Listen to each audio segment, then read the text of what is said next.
We have Dr. Saniyyah Mayo has cultivated a relationship with the written word since haiku. Thank you. Haiku poetry assignment in 5th grade. A strong interest in the social sciences led to a bachelor's degree in criminal justice. I bet you never thought you'd be doing this when you were in criminal justice. And her working with at-risk youth. These opportunities expose her to complexities of how related cycles of behavior can have on individuals' psyche, even if they don't realize it. Recognizing a recurring social and psychological problem, she expanded her expertise in clinical psychology with a focus on marriage and family therapy, for which she received a master's degree. This provided her with solid theoretical background to pen Identifying and Breaking the Cycle, her self-published book focusing on how generational cycles can have an effect on an individual's life even when they don't realize it.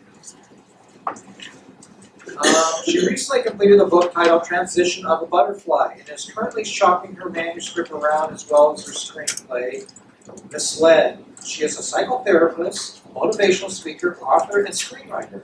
She has recently started her own online talk show, Talk with Saniyyah, and she organized a women's empowerment seminar where she served as the keynote speaker in July 2016, focusing on women and young girls loving themselves. She kicked off the Girls Gospel and Women's Network campaign in the spring of 2016 that touched young girls and women around the U.S. She is currently creating workshops that focus on individuals finding their passion so that they may pursue their purpose. The latest accolade to add to her name is Dr. She. Congratulations. She recently was presented with an honorary doctorate in the areas of humanities. She is talented in many areas and inspires many of her gifts of provoking thought to change life. Dr.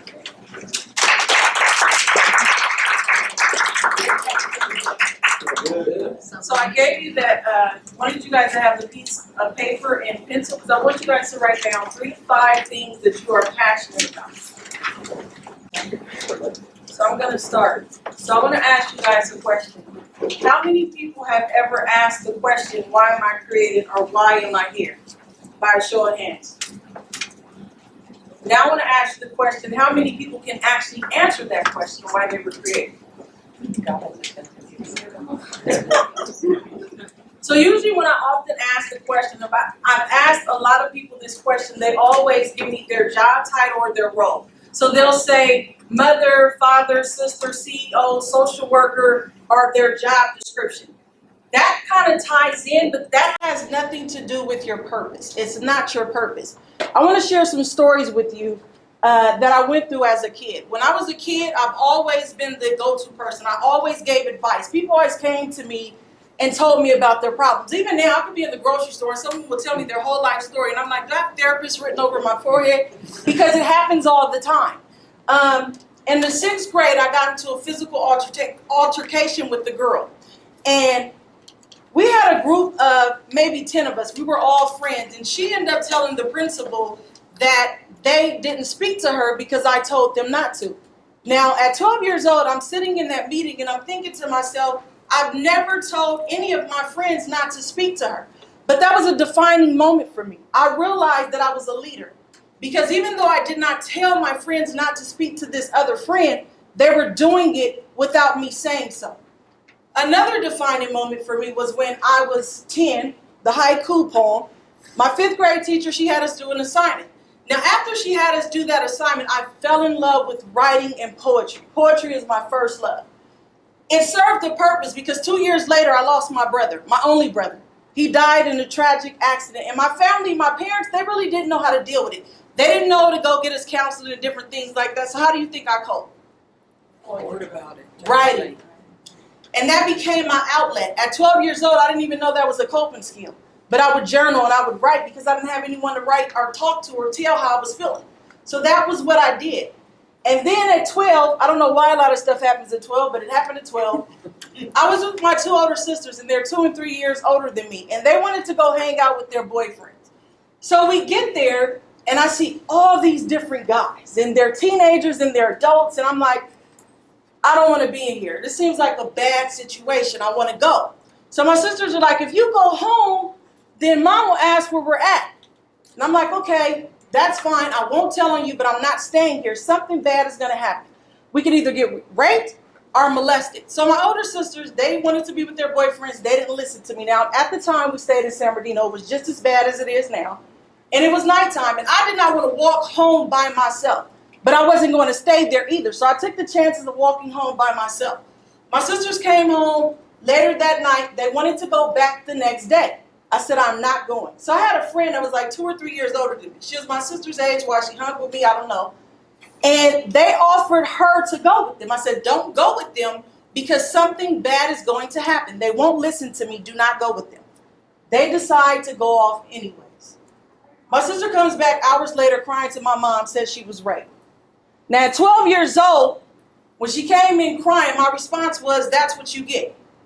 That wasn't the appropriate response, but at 12, I was thinking, I told you, you're 2 years older than me. Shouldn't you know this? Shouldn't you already know what the outcome would be with you guys being at the house with all these guys? I shouldn't have responded like that, but that was my mindset at 12. Then another defining moment for me was when I was in college. You know, when you do your prereqs, you have to take a communication class. And every time we would do our group projects, they would nominate me to be the speaker. And I would be so upset because I feel like they were trying to get out of the assignment. And they would say, you're the best speaker in the group. I'm thinking, no, I'm not. I hate speaking. All my life, I felt like my voice was deep and I kind of sounded like a boy. So even when we watch home videos, I never really wanted to hear myself. So when they would say that, I'm like, okay, they're just trying to get out of this assignment. How many people dismiss something when somebody tells you're good at something? You're like, no, I'm not. I just did it like 5 minutes. So they were pretty much showing me or seeing something in me that I didn't see in myself. So fast forward years later, I'm working at the county of San Bernardino in front of a computer all day, upset, frustrated, feel like I'm in a rat race because nothing is working out for me. I'm not happy. I'm not fulfilled. And I'm like, what am I here for? Who's ever cried out and asked, why am I here? This is a question that a lot of people ask all the time. I find it over and over and over. And I'm like, my life has to be more than just this job. And as women, you know, I'm a mother of 3 and I'm a wife.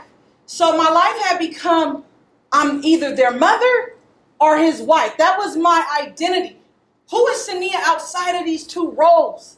And that's why I say when I ask and they say I'm a mother, you're far beyond a mother. You're far beyond a brother. What is your purpose? And so I started to cry and I started to seek, like, what am I here for? It's more to me than just this. And then things dawned on me. So them stories I shared with y'all thought they didn't have any relevance, right? Or y'all probably was thinking, why did she share this? Be honest, you can tell me. The relevance of the stories, I was always the go-to person. That moment at 12 years old, when I felt like common sense is common, when it's really not, I felt like they should have had insight. But what I've learned was that I had insight and I could see behaviors, or I could not predict, but I could see the outcome of certain situations before other people could. And so I'm thinking everybody thinks like this, but I was wrong. Everybody does not think like you, because one thing about your purpose, people can't do the stuff that you do. They may be able to do it, but not like you. Somebody raise their hand and tell me something that they're good at. Anybody? Takers? Just throw something out that you're good at. No one's good at it. You got to be good at something. There's no right or wrong answer. Let's just say somebody's good at baking pies, right? There might be a lot of people that could bake pies, but guess what? They can't bake pies like you. My mom had told me something that was so simple but so profound. She told me, she said, she was on a committee and they were trying to get speakers and she wanted me to come speak. And she said the people on the committee kept saying, we got to get this great author and all these different great authors. And she said, they may be great authors, but they may not be great speakers. Like, what? You mean to tell me somebody that can write can't speak? Because I could do it. I thought it was just normal, went hand in hand, but it doesn't. And that's what I'm saying. Your gifts, your talents are unique. Everyone can't do it like you. Another thing with the stories was the speaker. I told you I hated to speak. But once I realized that I was good at it, I didn't say, oh, I could be not just a speaker, but a keynote speaker. Even that time when I was in the principal's office in the 6th grade at 12 years old, I realized not that I was just a leader, but I was able to influence people.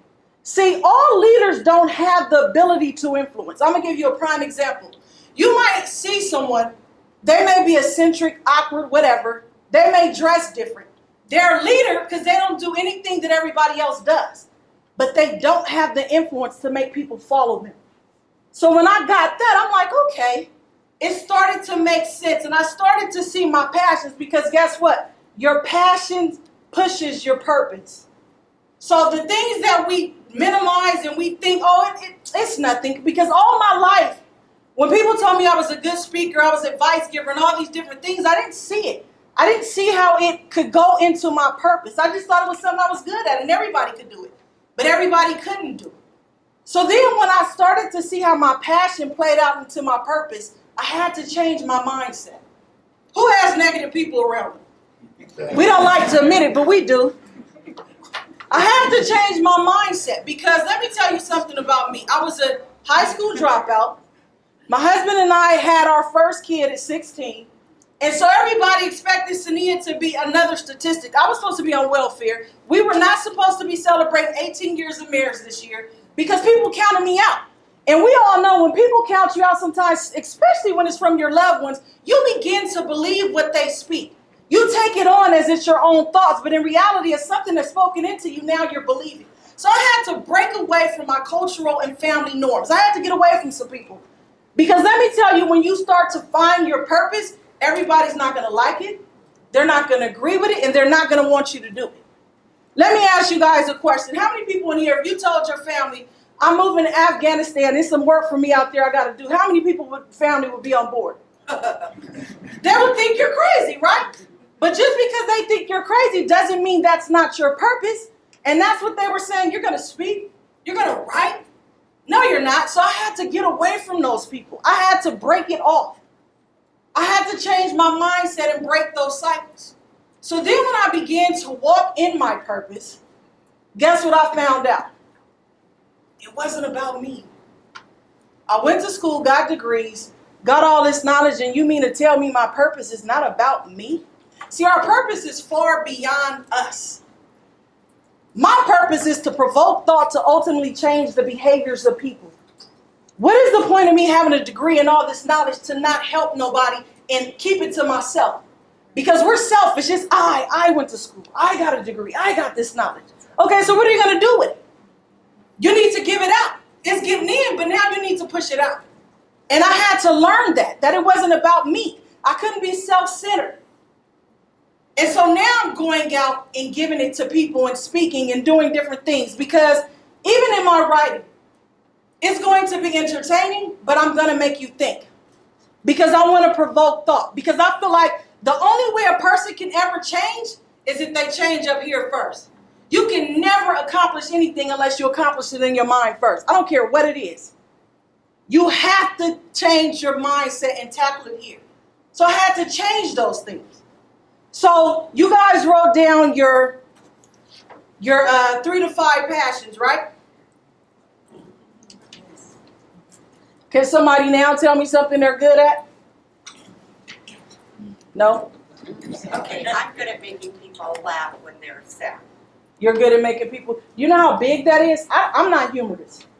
As you probably could tell, I'm very serious. I don't have a humorous bone in my body. I really don't.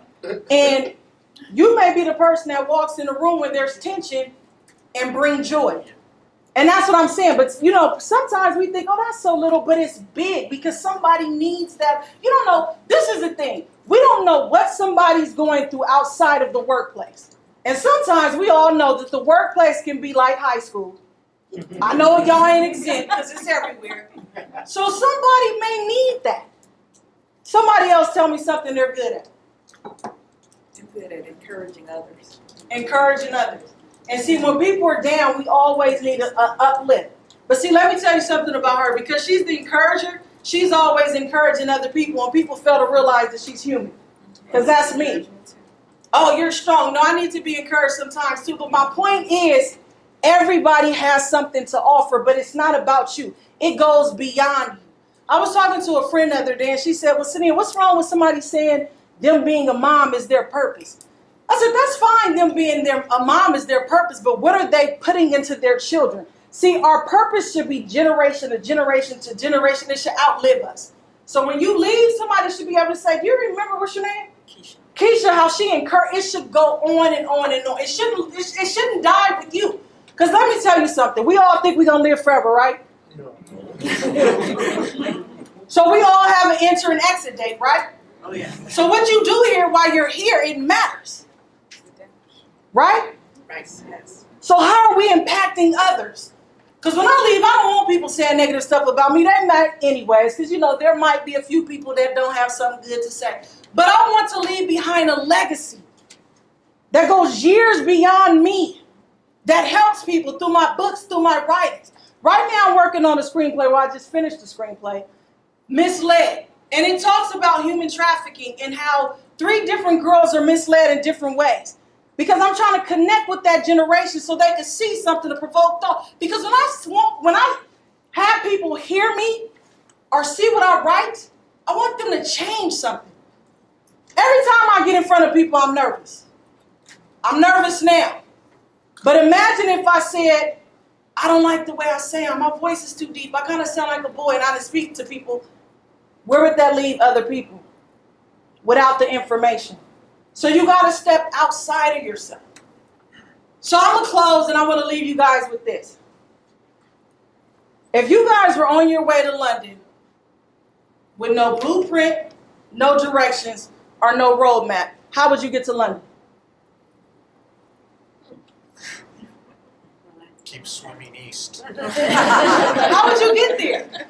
You might stop along the way and people might give you directions, but I guarantee you some directions are going to be right and some directions are going to be wrong. And what people usually do when they don't know where to go, they get frustrated, upset, or angry because they're going in circles. They don't know where they're going. But can I tell you something?